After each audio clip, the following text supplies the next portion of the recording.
mula sa bulwagang pambantaan ng pamantasan ng Red Spartan Alangilan. Bantog ng sigasig at sentro ng katotohanan, bigkis ng kaalaman at walang tinikilingan. Ito ang Balita Akto 47. Magandang araw, Pilipinas! Ako si Zaiden Lunario para sa Balitang Totoo, mabilis at may pananagutan. At ako naman ang inyong lingkod, Kasyera Bustonera. Ito ang inyong sandigan ng impormasyon. Para sa mga nagbabagang balita.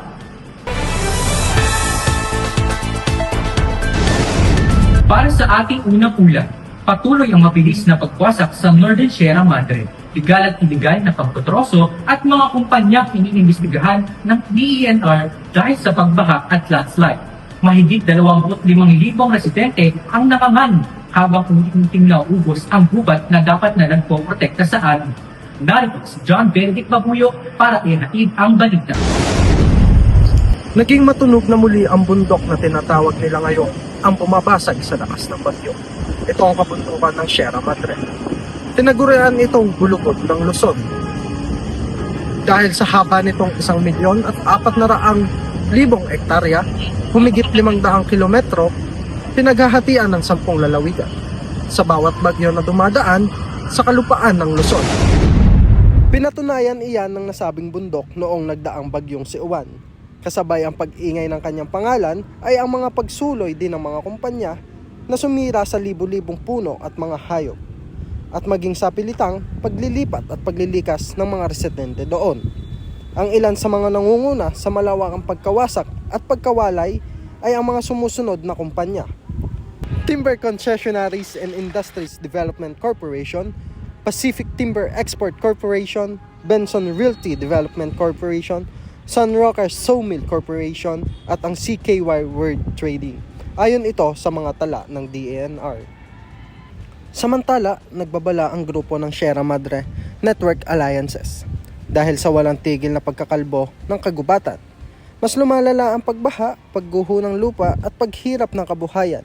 At kung magpapatuloy ito, darating ang araw na bundok na dapat nagpoprotekta sa atin ay tuluyang mawawasak at hindi mapapanatili ang nakasanayang silbing harang nito, partikular sa mga nagdaang mga bagyo. Ngayon ay magtatanong tayo ng kanilang saloobin sa patuloy na pagkawasak ng Sierra Madre. Para sa akin, kailangan ng ating bansang paigtingin ang laban sa pag-iiligal na troso sapagkat hindi lamang Sierra Madre ang nasisira at kundi ibang bundok din.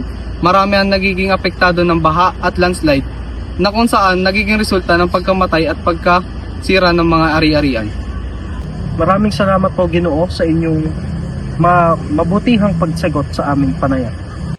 Hindi kalikasan ang dapat sisihin, kundi ang mga taong ginagawang negosyo ang pagwasak dito. John Benedict Mabuyo, Balita, Akto 47.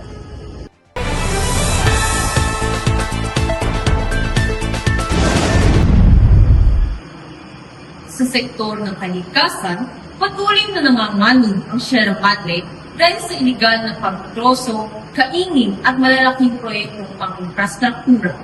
Ayon sa Global Forest Watch, ay may 444 na ektarya ng kabubatan sa Kaliwa Watershed ang nawala mula 2019 hanggang 2023 at patuloy na naapektuhan ang kabuhayan ng mga katutubo at ang proteksyon ng Luzon mula sa baha at bagyo. Kasama natin si Andre Salmento upang iulat ang mga balita.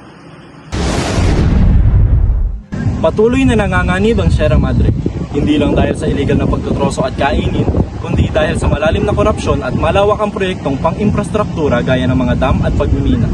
Ayon sa Haribon Foundation, humigit kumulang 9,000 hektarya ng kagubatan ang nawawala bawat taon sa Sierra Madre, ayon sa pinakahuling ulat. Pero marami pa ring species ang nawawala dahil sa mahinang implementasyon at maling pagkuha ng mga likas na yaman. Samantala, sa bahagi ng Sierra Madre na zonang Kaliwa River Forest Reserve, isang akademikong pag-aaral ang nag-ulat na tinatayang 48 na ektarya ng natural na gubat kada taon ang nade-degrade dahil sa illegal na pagtotroso, pagbabago ng lupa at iba pang aktibidad pandisturbyo. Ang bilis ng pagkawala ng kagubatan ay hindi lamang banta sa kalikasan.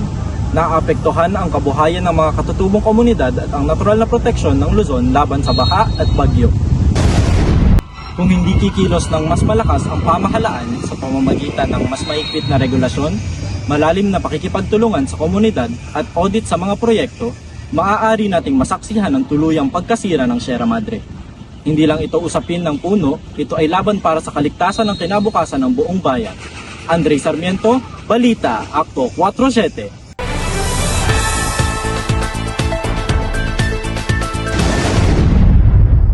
At mga kapamilya, mga kababayan, handa na ba kayo sa pagpagaan ng ulo nyo ngayong araw? Tama ka dyan. Dahil pagkatapos ng seryosong balita, panahon na para sa uwelong kwento, viral na eksena at mga usapang memorably nakakatawa.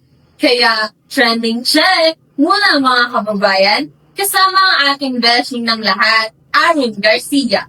Mula rito sa Akto 47 at bulwagan ng Red Spartans, iabisal na yan!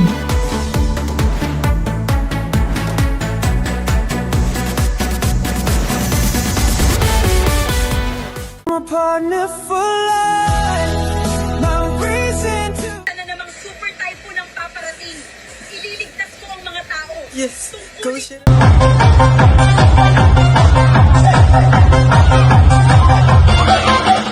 Pag mga Pinoy nga naman talaga ay hindi mauubusan ng kalokohan na kahit sa mga seryosong panahon ay nakukuha pang mag-isip ng katawanan kahit pa ang banta ay nasa paligid lamang.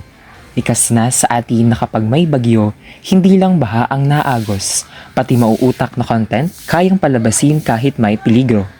Gaya na lamang ng ginawa ng ating mga kababayan noong nanalasa ang bagyong Uwan at nang tumama ito sa kalupaan ng Luzon, partikular sa bundok na Sierra Madre. At pistulan daw nitong binasag ang lakas ni Uwan. Heto, panoodin mo kung gaano kabulaklak ang mga Pinoy. Mula rito sa grupo namin sa Philly, iabisal na yan.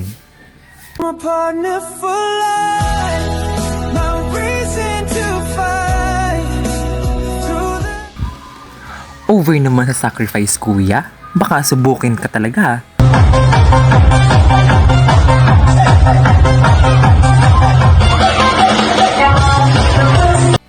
Kala ko ba, poproteksyonan tayo ni Sierra Madre laban sa mga bagyo? Eh bakit parang ang dami pa niyang time para sumayaw? Dahan-dahan na sa pagkasayaw at ingatan ang balakang. May responsibilidad pa pagkatapos nan. Kahit pati ang aming kasamahan sa kabalitaan, hindi nagpahuli. Paano ba naman kasi? Kapangalan daw niya ang bundok. Kaya naman sa susunod, bumoto na ng maayos para hindi nabahain ng grabe at para hindi na rin mabulabog ang mga AI editor, ang Sierra Madre. Muli, ako si Aaron Garcia, Balita, Akto 4.7.